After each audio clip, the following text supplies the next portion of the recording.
go whatulau heni ki he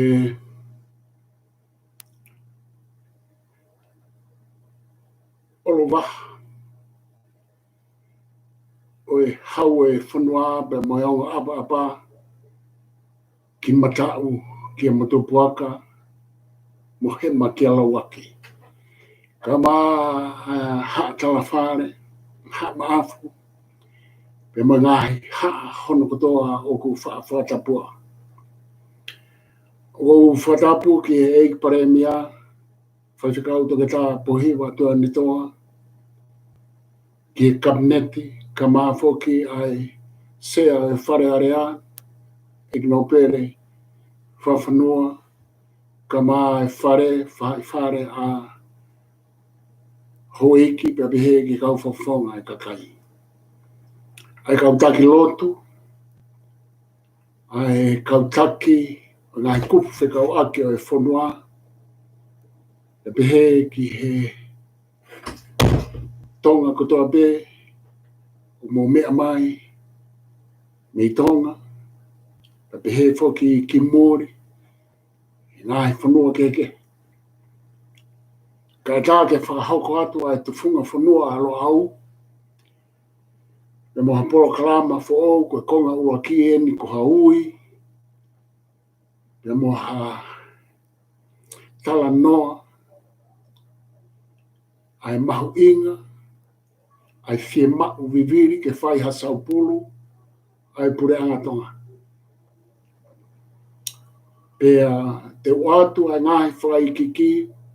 O ma ngahi whakatātā ma tala noa. I ngahi tapa kehekeho e malae. I e tau nofo i tonga. I e tau whakau aki mo mori mo mamani. I e uhinga.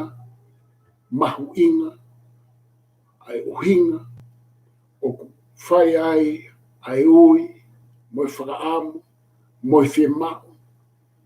I he wahe whakaukau ai university lo au. Ki e whanua, ki hau e whanua, pepehe ki hei pare mia, mo e kautaki, i whakaukau e tu whunga whanua alo au mea no aho, toi whakaongo atuia i he polo kalama koe ni, pe mo e whie mau ke saupulu e pure angatonga, pe mo e ngahi kupu mahu inga i he tau no fōu whikawaki pe mo ia. Ko whai a ngahi polo kalama kehe ai university lo au, talo ene kamata, i e wafe mā tātaha, wafe tātaha isa.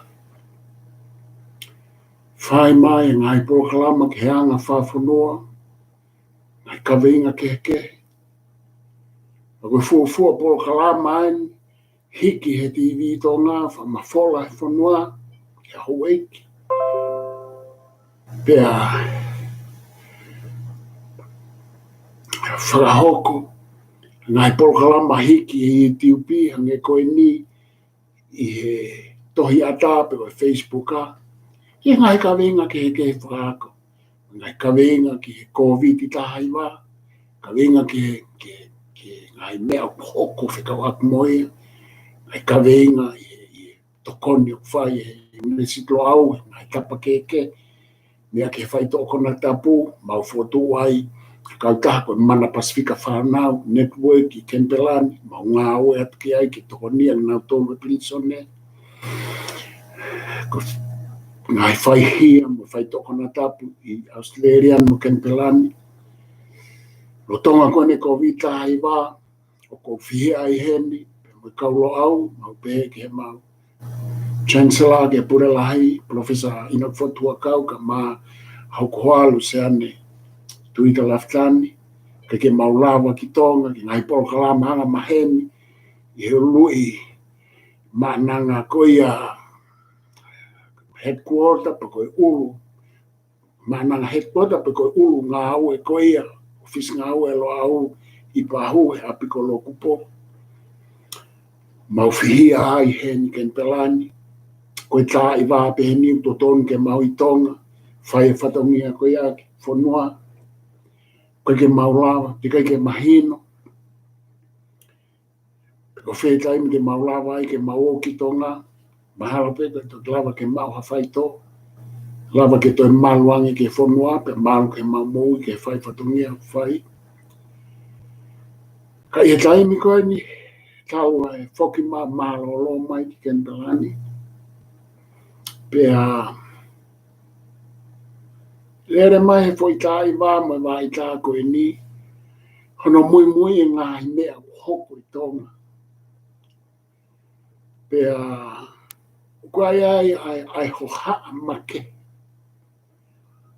Ho haa pea moiri fia, pea me he tufunga whanua alo au, pea mai university lo au, pea mai kau lo au ko toa pe me he pure lahi, ke te au koe pure ako, ki poa te, ki kau ako, me kau pōpō.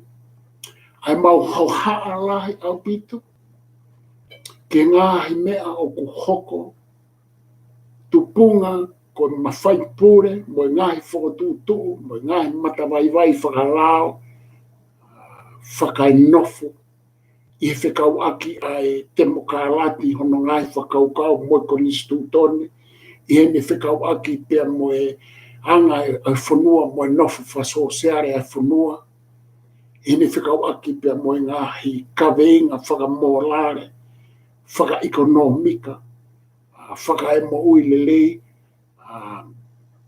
whakae haa, whakae kāinga, whakae bisnisi, moeako, i tawhaaki ke ngāwe anga.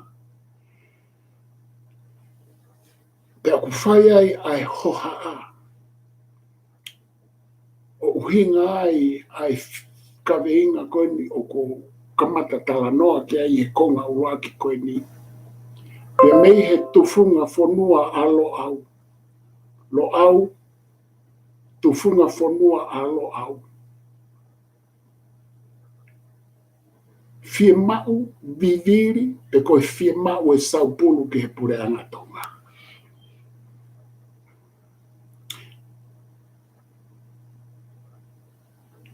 Mahalo be he kai ke tau tui tatau. Ka koe uhinga ai whakatu whakakaukau koe ni, pia moe ui koe ni, koe uhi koe ngahi mea o hoko, o kune talamai patonu, ai whakatu tā maki o ka pau hei kai ke whaha saupuru. Nei tau tuange atu, he pure lahi o lo au profesa ina whotua hako o kau, i he wikupe koe po mari watu, i he kupe ngā ope po ka website i koe ai nepituno. Nei tuku atu ai e hua kau, ai tohi mahu inga pe me unesiti lo au. Pea ko hono fofoa i atu ia, a e mau kamata, ke mau hanga, o teke atu, mo ui atu, mo whakamamafa atu, ai fie mau, ke whai e saupulu ke pure angatonga. Pe koe tohi ko ia, ko ngahi te whitoi whakaukau ko ia ia te mauhanga tuki atu, pe oku i he tohi, i he kupenga ope nepitu no ai tohi ko ia. Pe te mauhanga o vete atu mamarie, i he polo kalamani mo ngahi polo kalamakehe. Ai ngahi te whitoi whakaukau he tohi ko ia e mahu inga, ke whai e saupulu, ki he foi whaunga o e pure angatonga, na e saupulu i he wafe hongofulu.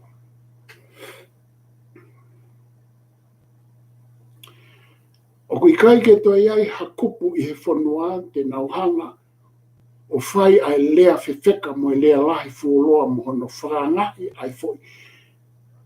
Tufunga whanua tapu pe mai tamatu i ko hara, ka nai hoko i hono kuonga. Pe au kutau whawheta ia, ai mai moa ko ia, ai lo au ko ia, ai tufunga whanua ko ia. Ana asfaya e whakatokanga, pe moe tala noa e lo au. Ia ngahi tau pe ko ia. Ia e ngahi mau lahi hoko. I hono whawawei ai mea koe liliu whakai mawhai pūre. O hange koe nai hoko i wāwhi hongo furu. E poro kalama hoko. Te whenga ke o atu taha ai a ngahi poini ko mau whotu atu i he tohi koe nei whakahoko e profesa ina potua kau. Ke whai ha tala noa ki ai, pe ia e poro kalama, te tala noa atu ai pe mo wakau.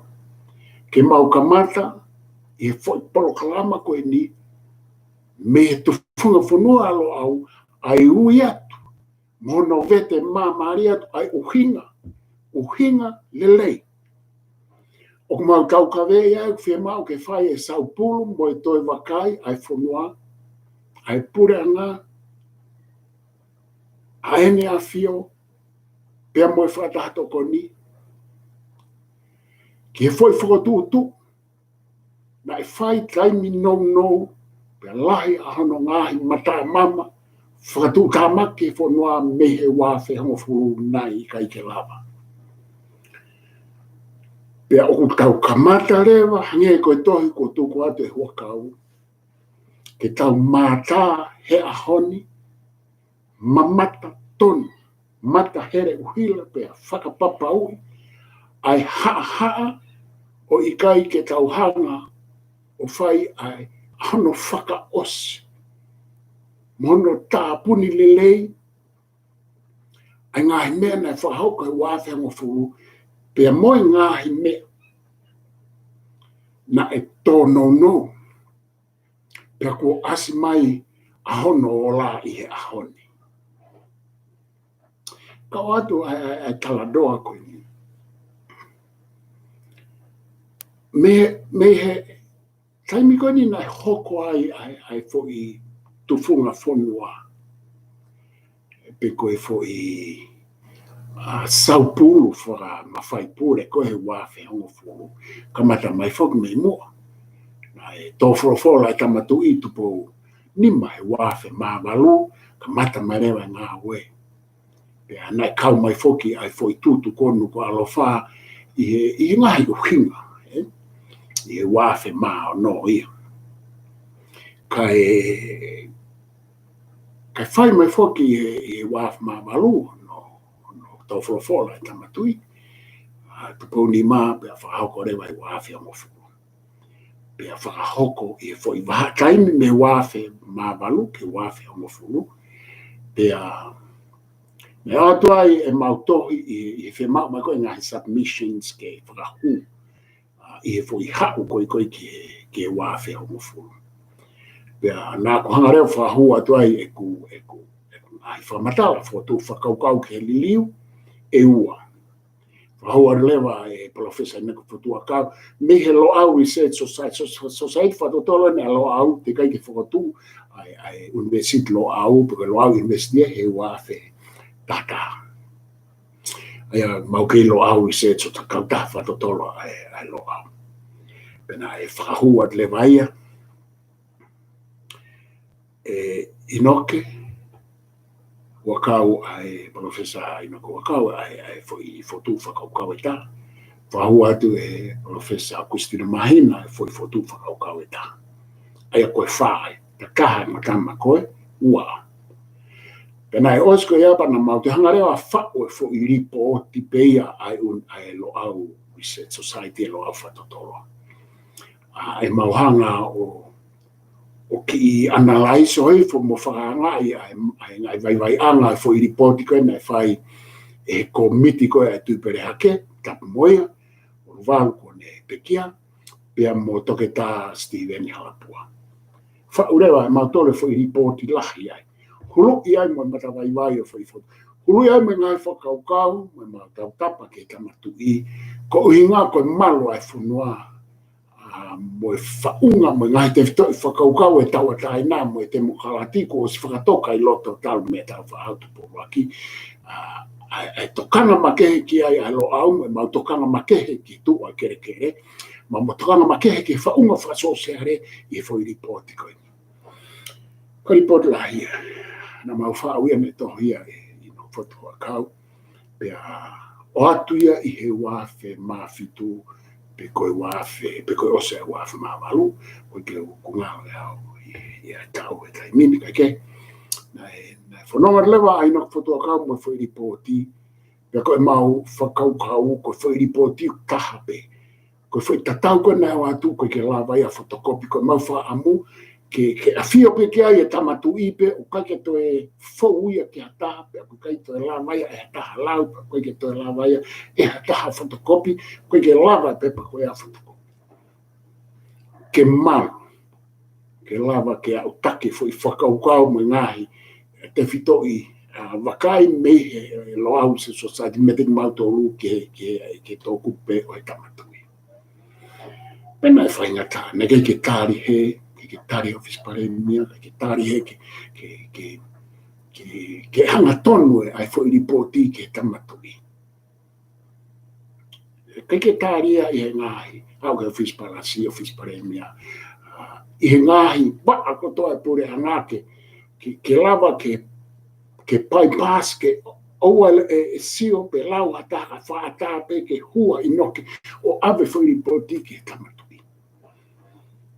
Ma mawhotutua e ke whakaukau, whakai mawhai pure, ki tonga i he aho ko i a pia moe kā. Nē kai ke tā. Nei kurewa o kore a inoke, alurewa ki he whounga whakatonga, tuku whahoro, o ata i he tala e whonua, mo e anga whawhonua, ke tau whou hanga tonu ki he hoe i ki moe tui, i o tau ave a tau whanonga. Ki kia hani whikau akana mo lao mo koni stu toni. Mea ene whaia me tuai. Pea aku ke ata pea ke whai. Ne whaurewa ino ke whotua kau hanga tonu ke ta hene Princess Charlotte Mawhilepu lena tuita o kore ki ai. O tau tapa ki ai pe lawa ke ne hanga o ave wheri poti ki tō kupu o tupo ni mape. Ka pau hei kai ke lava ave hanga tonu ki ai, e te whoki mai pia ino ke ia mo e whairi ripoti ka ki mautō. O ki kai te mautō, e whema mautō ke whou i hataha i tonga. He kulahi mau ia ku hoko i ngahi ripoti lahi. Ki he tui, ki he pare mia, ku os tae mau e whoi mea e ko ia i tonga. Koe ke te lava ia malu i confidentiality. Mea mahuinga whakangau e mea mahuinga whakalere whanua. E tāri he taha ene ko Charlotte Mawhilepu leo retu tuita. Whatau whorofora rewa ke he tamatu i ka tupo nima. Whina ngaro i rei tamatu i ke whaki hana tonu e hua kau e whoi ripoti ke te ia. Nā whakahoko rewai. Whaki hana tonu ke ono tō kupu. Pea whai kā i mai nei pulusi ai ki whai atikolo e pesi whanua e matangi tō ngāpau ki tūpea. Koe tamatu i peko tupo nima na e awhio ki he whai ripoti koe ni. Pea koe tō kaha pe i he kuonga i hene kei lā koi whie na e tō mea ki he ripoti koe ni ko Charlotte Mawhilepu pea mo Lord Igno pere tuita. Sai, ngā kai o kara noa. Koe uhinga e ku whamatala ki ai, he nai oswhai ai mau luku moi o kōko, o wau hanga tonu ki he tamatui. Pe i he tū koe ni, i he ui koe ni o ku whai, koe tu whunga whanua alo au, ai whie mau, ke whai e saupuru ke pure anga tonga. Pe aku mau uhinga ia, ki he foi saupulu na os fai i he wafe hongofu. Hange ko glawe nai, ko ngā ua polo kalama koe ni te ukamata ke wahanga hulu fai ki ike atu. Kau kamata pe i he foi tohi a ino ke fotua kau, no vete atu kongo konga, pe a hiri ko ia, Pe alu lewa ai tala noa ki he ngahi te fitoi mea totonu o ku hoko talu me he wā te hongo fu o ku hinga ai whimau ke whai e saupuru i e fwoi tu funga funua pe ko ia. Ai o koe ngā au e koe ni o mau whai atu mau i atu o ku konga ua tu ke ai pau ke hulu ate ngai mea ka noa ke ai inoke pe hulu atu mai ngai mea kua hoko ka ku konga ua ai fwoi aluatu koe ni ai tu funga funua alo au ulo ki ko ku fotu atu e au ai fwoi fonga pure ki he funua pe kai o atu hono whakaiki iki e toke o atu hono whakaiki iki i he kaha u ki he tamatu i mo pare mia o e aha ko ia i ngai tau kon tau whaifu no ngaki ko whika wae o atu e fwoi fotu tu a ino ke fotu wakau ko ngā ua ko au ko fwoi fotu tu whapolitikare te o atu e mato unga ia i he haa te koe fwoi fonga pure whapolitikare ko ia koe o kui koe haa kātosi toko ate whaiki kia moi koe wau atu e hua kau e fwoi fotu tu ia ke hanga ai whita awhi aki mo e whewa mai aki o mawhai separation of powers ai tu whadato kon e pare mia mo kabinete whamauanga mo e whare area pia mo kakai civil society ngā oe a hua kau ke ngā oe au ki he fwoi haka ato system nafika aki pe iai pe nau ke o atu pe ngahi hulu pe ko ngā lahi e pokalama koe ni mono ngahi konga koe whai keki mono kakana mono elito e toki o atu ia i fwoi fotu ripoti ai lo au ki he tamatu i mo e paremia mo ne whatato koni tamatu i paremia ma kabineti pe toki fou mai me tamatu i mo whatato koni ki he paremia ma kabineti pe toki fou mai ai whateriha natu ke pe toki fou mai ai ki he whare area kai fou pehe ai anga ai luku mo e ko whakao whai ai ko tui be o ai be ai ki mahino atu ai proklama ko ni mo anga ni fononga atu ko ni pe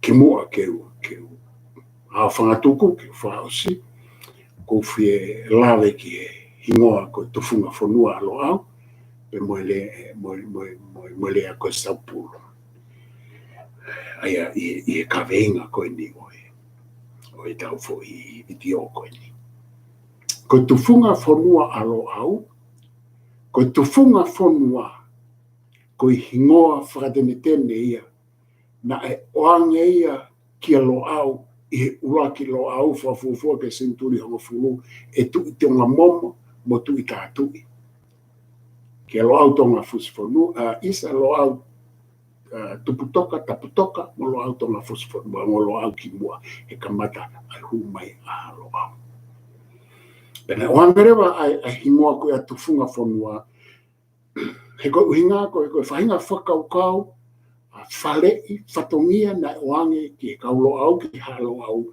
koe whatongia whakai tufunga fonua ke tufunga e fonua pena nau whakahoko e whatongia koe a ake a e nauhanga o whau pe motu i tonga momo ai tau mawhakawā mo pure whapolitikare, pure whaimawhai, pure e fonua i he senturi hongo furu. Hiria hono kamata e aho eitu i hanga he senturi ki mua. E tui tonga aho eitu i tua tonga ura. Tui tonga aho eitu, ke tui tonga hono hiwa, ko tui tonga a furunga, ko hono alo a tui tonga momo, na e whai ai foi to funga fonua ko ini. Toki hu mai alo au, na kei alo au ia aho eitu. Ki a furunga. Na mai mahalo ka lo au i taimi o a furunga ka na e toki asa mai foi ngā au e ka lo au pea mo. Tui tonga momo. Pea koe oangare vai e hingoa to funga fonua. Hingoa mo tu ape to funga fonua ia. Na i mua pe ia na e tangaloa to funga fonua. pe to e whakakoloa ki rewa. Ko inga koe whatongia, ata mai masila, ata mai matala, whai whare I rewa ki whanua, whakaloku fua, tufunga e ai, whakaukau o tā maka, me langi maka, langa langi maka, ko e tau mawhakawa mo e mawhai pure, whapolitikare he tau mawhakawa, ko ngahi haa ano, saupuru e kau whare whaa, tala noa ke whewanga mo whewhawha, ko whaukaria o no apa mo e hāfua, whotutu na e kau ki ai a halo au he kamata. Pea oange rewa e whohingo atu funga whonua, pa koe kamata me ai ai. Talo e tu funga whonua mo e whai wharei alo au me kuonga ko ia, o au mai ki he holo o movete pe mawahe ka lo au I senturi tāwhitu. Me he senturi hiwa pe hongo fu ke senturi tāwhitu me whai whatongia halo au ki he pureanga hau e tuitonga ma kape ai pureanga hau e tuitonga I he whai whatongia tu funga whonua alo au I finangalo atu I tātui. Pato ki holo e whai pureanga hau e senturi tāwhitu holo au pito o mate au pito e tuuka mai a kau misinari me kau parangi e tāiwa I tau I velata. Ai aka koe uhinga ia o e whai hingoa lo au tufunga whanua lo au. Aini nei whamo ui mai e tau whaatu pōruaki, whamo ui mai e taine kuini la ko unga whanua o Charlotte Potolu, pa koe ni o hoko atu e vesiglo au, pa kaulo au e hanimo mātou ai whakaukau te tau. Na hiki mai whakaukau tufunga whanua me halo au ke tu pōruaki ki a Queen Charlotte. I uhinga e lo au koe haa, I uhinga ko hatu funga whanua ko mokoi ki ai awhina ngalo o hatu I koe uhinga ia e lo au e ua koe haa, me tu funga whanua, whakalelei, saupuru. E koe saupuru o kuhu mai ai koe saupuru koe tauhanga o ve teki ka atoa e whaunga, ka koe tauhanga kapi kapi momono mono. Koe saupuru ki lei mai e ki he, ki lei e ki he. Koe ui a koe mau whai he tufunga whanua alo au, ke saupuru ai fo I whaunga pure. Na e saupuru I he wafi hango furu, he kono ngai mata vai na e kai ke whakakakato, o ku whakautu utu e ne whanau I mai e ngahi mau e ngahi paloparema, o tau riunga mai I he tau hau koe ni, pea o ku alu ki he kovi au pito. Ko whamalo atu ki mo mea mai, tau hoko atu ki he konga wā te ukamatare ke uhuru atu e ngahi poini, whewheka mo mahu inga, whotu mai e tohi I he nepituna, profesa ina whotua kau, ka matarewa e tala noa atu ai uhinga ia o kumwhai ai tufunga whanua alo au pe moe ui ke saupuru ai pure angatonga. Ko whawhikai atu I he mau whainga maari, ko whaapa atu, mea mai au eiki pe moe kāinga, moe hapa, kāinga moe whaahinga, moe ngahi api, o tonga kotoa pe I tonga, pe mo muri. Mālohe mau whainga maari, o wharahi atu, ke te motou, ono kotoa pe mo mea.